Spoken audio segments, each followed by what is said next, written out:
Hi everyone, thank you for joining. This is Ramisa Rob from Daily Star. I do Geopolitical Insights, which is a page where we can talk about geopolitics and discuss current world events. As we all know, we are currently in another rapidly developing time in the world with a war in Iran by the US and Israel. So I wanted to get on here and have an open discussion about what is at stake. And we send our sincere condolences to every Bangladeshi who has lost their life or anyone whose family members are struggling in the Gulf nations. We send our condolences and sending our strength. So I wanted to start off this live with what is really going on right now and uh, explaining how we got here. So a lot of the first question is, why did Trump attack Iran? The answer to this question is just, it's very unsurprising to me that Donald Trump attacked Iran 2 days before Congress is supposed to on vote on war powers. So I think this is not surprising at all. And Netanyahu, especially, he has elections coming. He faces corruption charges. So Benjamin Netanyahu has always dreamt of a war, bigger, larger war with Iran, and this is just the perfect timing for it.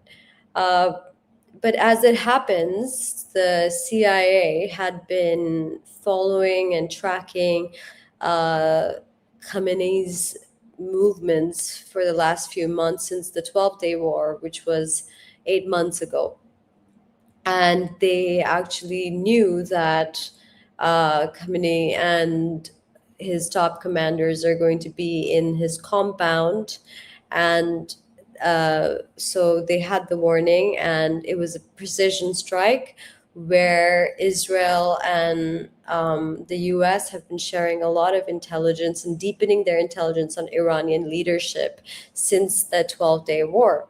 So the information from the agency was swiftly given to Israel. Israel and the US did a very coordinated attack and strategic, if you will, on Khamenei's compound, and they achieved their aim very swiftly. So when they, I think, from my observation, and this is just my observation, is that when Trump launched the war, he did so with this intelligence, with this aim to kill Khamenei and weaken the regime. He did say it in his address, um, and so that is his agenda. But here, I also want to understand that though Trump and Netanyahu are aligned right now, the end goal might be different. You never know with Donald Trump, because he may be unpredictable. If this were before, the killing of Khamenei, then he will move on to the next thing. But he's not doing it. There's still strikes going on right now, as we speak, and he's still exchanging very violent words with Iran. So him he's still going on, but he wants some sort of a victory from it, and that could be the surrender of the current regime. They've said that they are still gonna continue with the council of the president, and they're gonna continue on with this. Some people are celebrating Khamenei's death, while a lot of people are mourning. So it is still very polarizing. The situation in Iran itself is very tense and polarizing and turbulent. So, what's happening right now in Iran itself versus like the aims of these two leaders who are orchestrating this attack is very, it is, it is very meshed together, and it's difficult to pluck out exactly what is happening.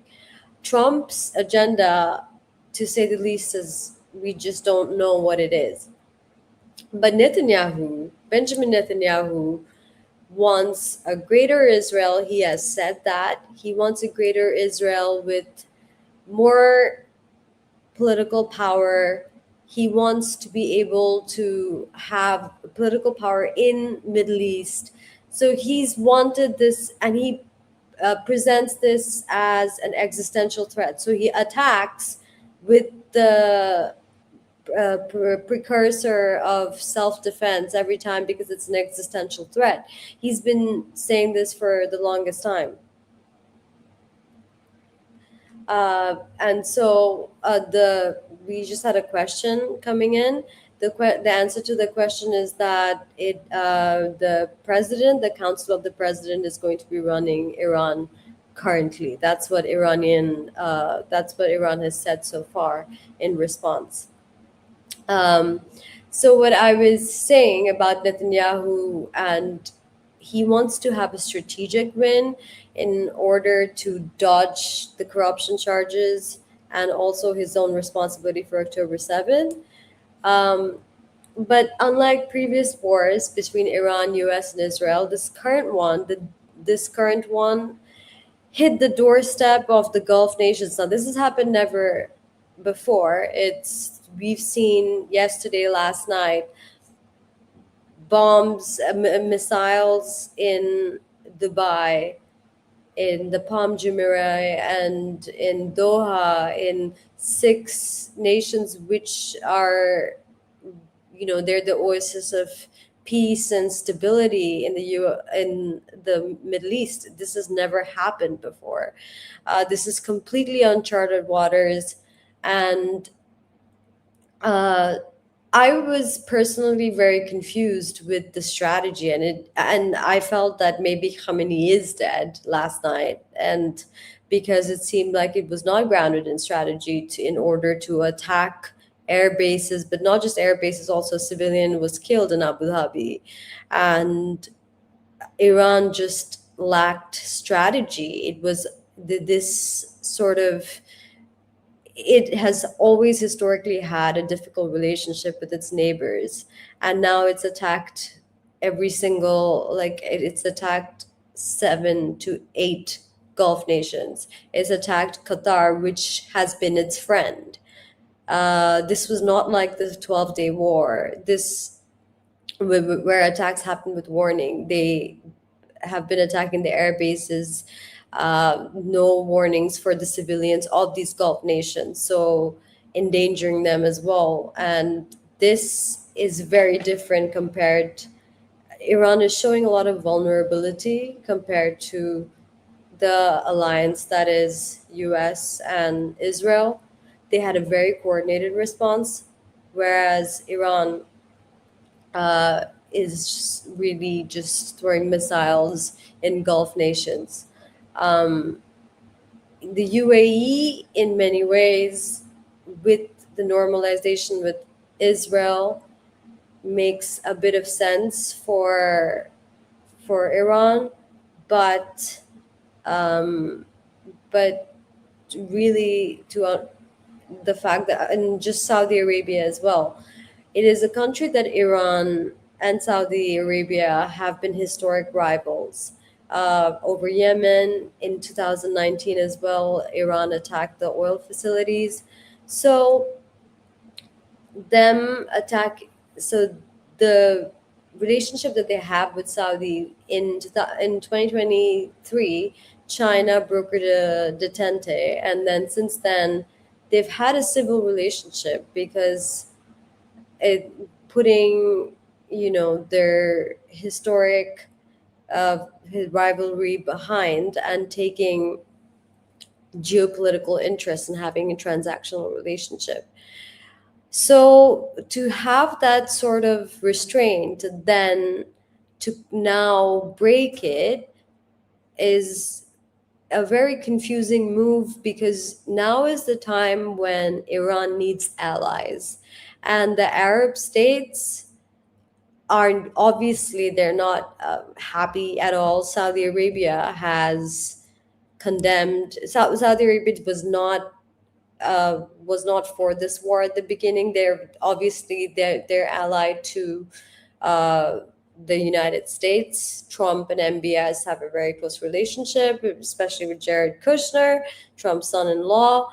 So to make sense of it, one logic could be that for Iran, what is their strategy? What are they doing? Because they do have to survive this war. That is their main thing to do.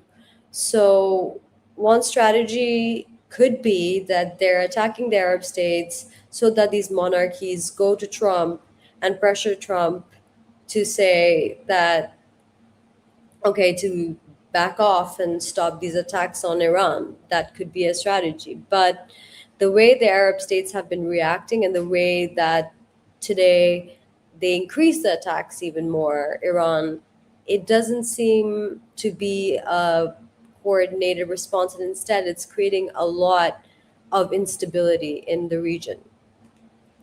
So it is really a very turbulent time in the sense of not the Arab states are going to be on the defensive right now, and Iran really risks having them support and not condemn the US Israel attacks and provocation without, you know, without any without any strategy. Iran is not going to be able to hold itself against this huge alliance. Iran needs allies. Iran needs the Arab states. So that realization needs to come about for their endurance of this war. Another thing is that when is this? People have been asking, when is this war gonna end? Or that's something that's very difficult to say because I don't think anyone predicted last night that Khamenei was going to die so quickly. It could just as well end tomorrow, and Trump could say that he's had his victory and move on. Uh, or it would go on till they actually have regime change. But regime change has never happened with just aircrafts and military intervention of this kind, and also the allocation of resources that Trump has had is only he's not deployed any troops. So unlike 2003 Iraq invasion, this is very different. He's not allocated enough resources to mirror a sort of that he is preparing for a long war, like a strategy for a long war. He's not. It seems that the allocation of resources and the deployment of munitions is for a couple of days. So, but just based on that, it seems like it would not go into a longer war. But then again, today we've seen a lot of hostility between Iran and the US, and has said that uh, Trump has said that he's instilled a lot of fear. He said that you won't. I actually forgot what he said because he's just exchanging. He's saying death to America is what Iran chants and whatnot. And his address was uh, over 2 hours. So he's just on the offensive.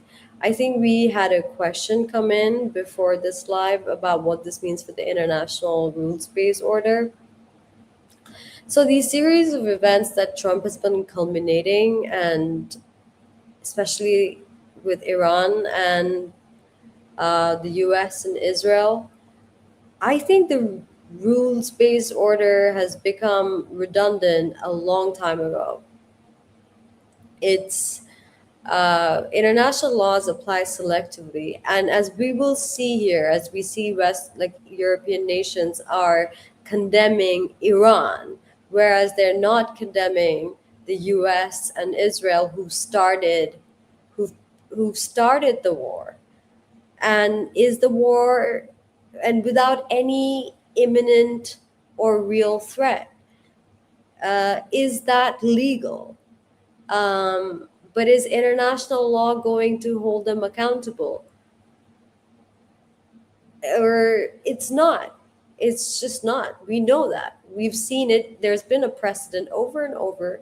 It's not going to happen. And but with Iran, yes, there might be sanctions. There might they might face sanctions if, especially if they go for Strait of Hormuz, which is a choke point for trade, and disrupt. And if they disrupt entire global trade, oil trade, then Iran is going to face more sanctions. And regarding the legality of Iran's strikes, that will be questioned a lot more. And that is being questioned a lot more. So I think the rules based order is really being ruptured, as Mark Carney said it best in Davos. He said it best, is that it's being ruptured. And I think that we are coming into the Dun Road doctrine of American dominance, but from law to power. I think we're seeing brute force. I think we're seeing a lot of bullying. We're seeing that sort of behavior prevail over raw power prevailing over international laws. And that, as time goes by, I think the more we see wars happening just because it strategically fits the geopolitical interest of a nation, then then there is no such thing as the rules-based order anymore. So that is a big fear. Um, but what will happen with Iran in the coming days will also be determined by how it acts. If it continues to antagonize the Arab states, I think it needs to function in the Middle East still, and having proxies is not enough. It's clearly not proven enough. They are weakened right now. They are in a weaker spot. So we're going to have to see in the coming days what happens. But we also need to see what Trump's actual agenda is here, what he wants from this. Netanyahu's, we know, but Trump's one is hard to gauge.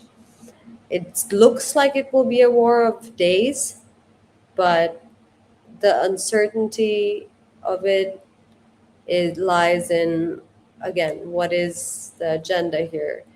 Is if Donald Trump wants, there are leaders like such as Shah Reza Pahlavi, who was previously allianced with the U.S. government. The U.S. can lobby for, in order to have someone sit on the throne, and someone that they are comfortable with, and then they would have eliminated this whole threat that they have of Iran in their head, that Donald Trump is always talking about. So there could be a puppet government, but democracy, going into political transition, uh, will that happen in a country that's so polarized, where Khamenei's death itself is not even, it's some are mourning and some are celebrating? So no, I don't think that's going to happen. But likely, we're going as experts have been writing, that a civil war might happen as well. That's a possibility. There's many scenarios over here for Iran, but none at the moment is looking good. So that is my take on what has happened so far. And we want to do more of this live in order to have interactive sessions with the audience and with our readers. So I hope we can connect more in geopolitical insights and have more fruitful discussions that teach us all and have more perspectives as well. So thank you so much for joining this live, and I hope it was informative, and I hope we can be even better, much better next time as well. Thank you.